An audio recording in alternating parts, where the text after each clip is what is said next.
Hey guys, this is Josh from Stuck Out, and you're listening to Rhino Radio.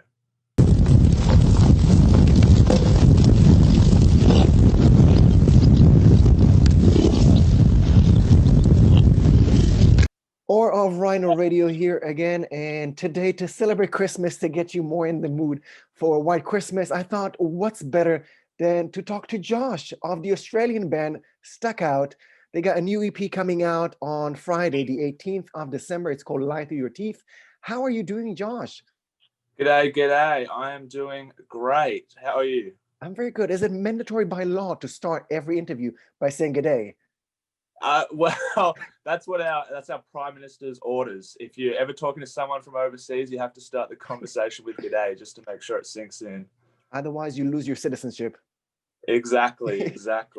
So we already talked about the fact that Christmas, that it's approaching us in just a couple of days, completely different in Australia, but you are giving us some sounds that could be the next Christmas tune. So how are you getting excited and getting ready for Lie Through Your Teeth, a new EP that's out just this Friday?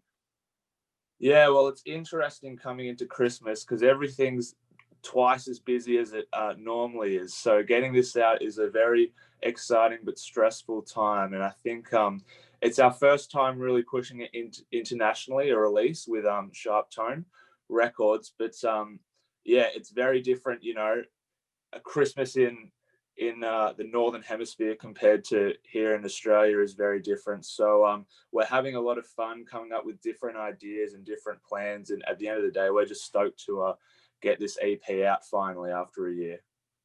And I was wondering, as a lyricist, you are kind of on the punk genre, but the lyrics are very exposed, very emotional, sharing some interesting stories. We're going to touch on one of them on the most recent single in just a second. But I was wondering, as the front person, as the singer, as the lyricist, do you ever feel exposed? Do you feel vulnerable? Is it something that you had to kind of struggle with?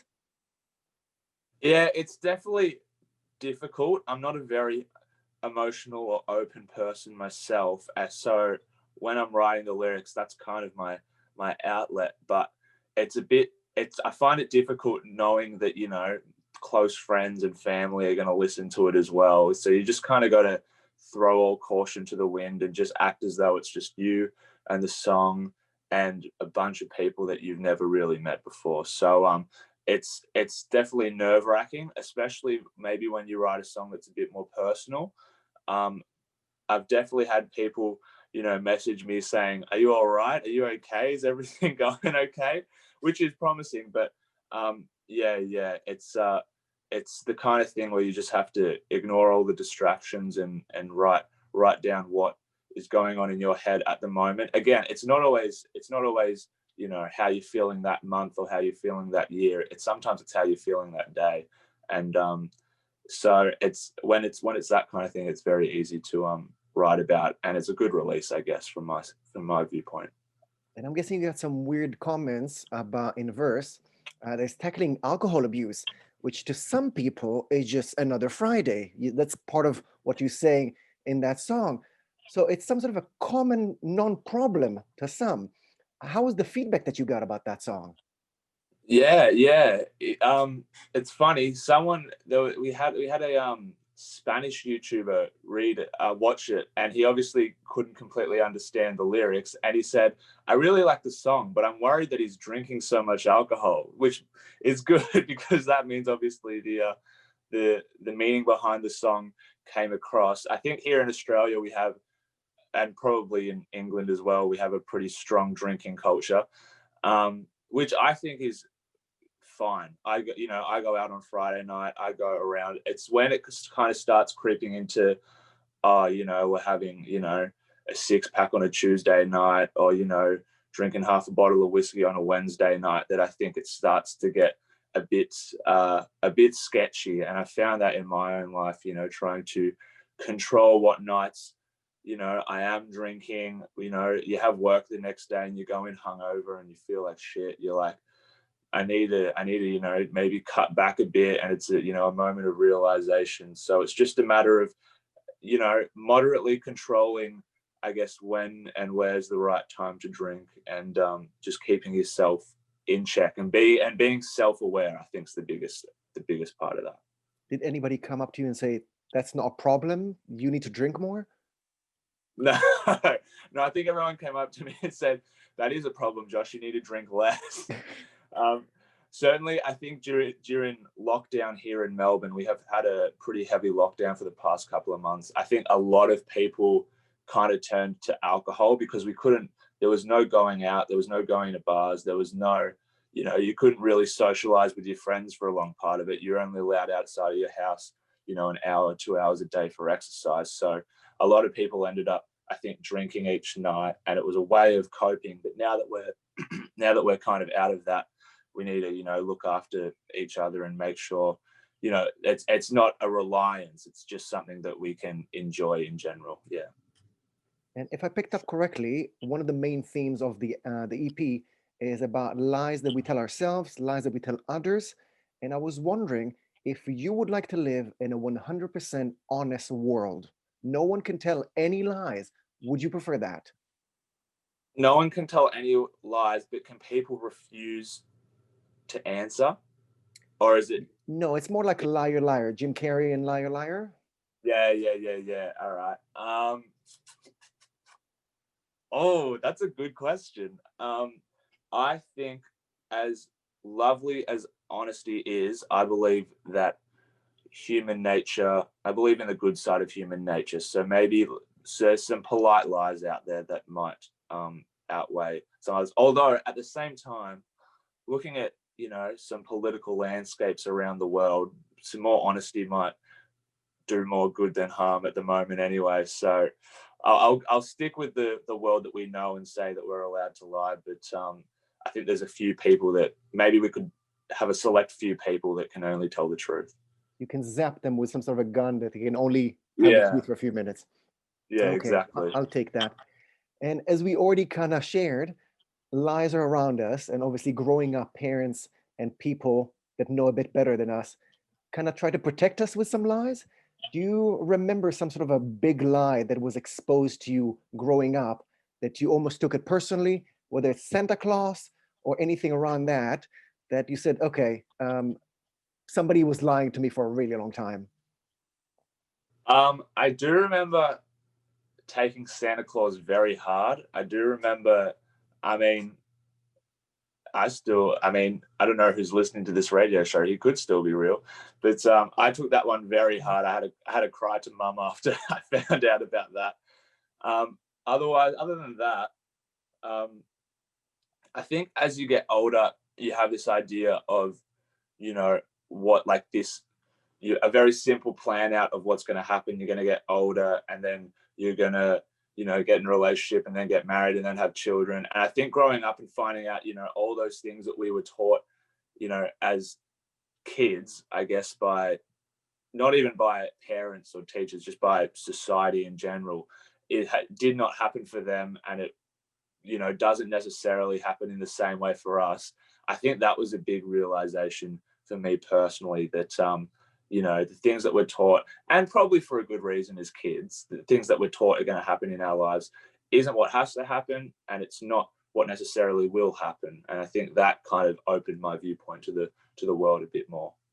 To go a bit more personal, in the future, if you decide to be a parent, do you think that there's going to be one lie that was told to you that you're going to be a bit more honest with your future kids? I think I'm going to be a bit more honest.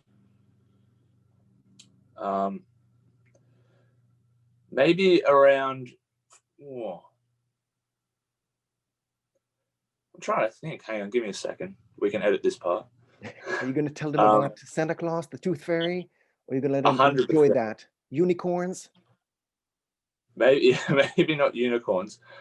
I think maybe some of the scary lies, like the unnecessary ones where people are like, a child was rocking back on his chair and hit his head and he died and stuff like that. Maybe that might not be necessary. Maybe I'll try and explain in a more adult way that, that's dangerous because this can happen. I won't just say, I know someone who died from that kind of thing, Try and treat them with a bit more self-respect than that. Yeah. You're not going to have stories about the Brussels sprouts police or something like that. No, no, no. You know, if you don't eat your carrots, you're gonna go blind or anything like that. I might give them a more scientific view, possibly. But maybe if I get sick of it, I'll just tell them that they'll go blind anyway and get them to eat their carrots. So we're going to have another interview in about 20 years and see how that went. Yeah, deal. I'll get my kids to jump on with you and tell them all the lies that I've told them. They're going to rat you out and sell you just going to tell all the truth. Exactly. In the spirit of the holiday, do you have any Christmas memory or any Christmas tradition that you go back to every year? I think one of the big ones is cricket in Australia, backyard cricket. I'm sure that's a bit different in England because obviously there's some different settings up there, but it's perfect conditions for a session of backyard cricket, setting up the stumps down at the park or somewhere around, and the whole family's around, and you can you can set up grandpa in the outfield and grandma's sitting in a camping chair as umpire. That's a very common one around Australia and a very fun one for, I guess, some activity on the day. Yeah, sounds great. Something we cannot relate to in the UK, but still we appreciate the worldly environment there. Before we say goodbye, I want to confront you with a rumor. I found it online while doing some of my research, and I'm guessing it was affected by the video to Mindless. But some of your fans have been thinking that during the lockdown, and obviously the world is changing, gigs are not happening, that the band was considering a new outlet for income and coming out with puppet shows, teaching kids about human rights. Is that in the future of Stackout?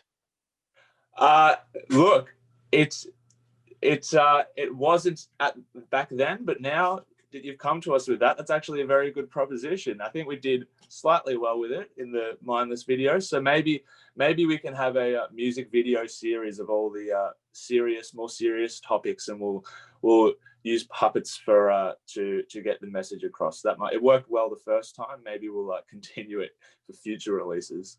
But with nothing but the truth, just honest puppets. Nothing but the truth. Honest puppets that will tell you just how it is. Okay, it's going to be interesting. I want to see how those kids are going to survive that. As we said, Lie to Your Teeth is coming out December 18th. We already have You Won't Come Home that was released about 2 years ago. I also noticed that there are a few singles that did not make it to the new EP. Does it mean that we can talk about an LP, or was it some sort of a go and stay in the corner for those singles? What can we see in the future? Those singles were a bit of fun, just making sure we kept having music out there. We love them, and they're going to stay on our live set, but they're done for releases at the moment. We're new music. We're just looking forward. We're looking forward, not looking back. Okay, sounds great. So, Josh, of Stackout, we said that a new EP, Life Through Teeth, is coming out this Friday, December 18th.